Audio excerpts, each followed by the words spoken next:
শুভ সকাল বন্ধুরা, শুভ সকালই বলছি কারণ এখন বাজে 11টা। সেই জন্য শুভ সকালই বললাম। আমি তো দেরি করে উঠি, আমার কাছে এখন সকালই, তাই না বলো বন্ধুরা? আর টিফিন সব কিছু খাওয়া হয়ে গেছে। টিফিন খেয়ে রান্নার জন্য সব কিছু রেডি করে নিয়েছি, রান্না করব।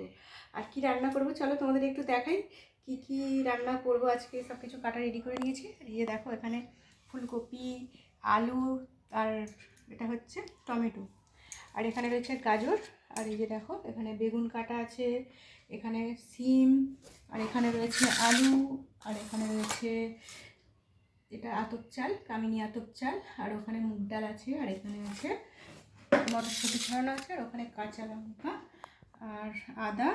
ওটা একটা কাঁচা লঙ্কা নিয়ে এসেছিলো, বড় কাঁচা লঙ্কা, ওটা লাল হয়ে গেছে, ওটাও কেটে নিয়েছি।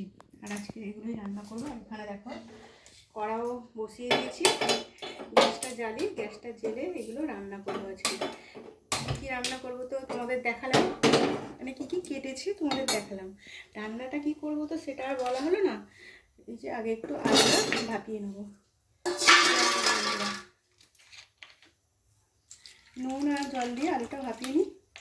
কী রান্না করবো, রান্নাটা পরে ভিডিও তোমাদের দেখো। আমি তো বড় ভিডিও করতে পারি না, জানি আমার ফোনটা প্রবলেম আছে, সেই জন্য ছোটো ভিডিওই করছি। এখন এই যে নুন আর সামান্য হলুদ দিয়ে আলুটা ভাপিয়ে নিয়ে পুরো রান্নাটা কমপ্লিট করে তোমাদেরকে দেখাবো পরের ভিডিও বন্ধুরা।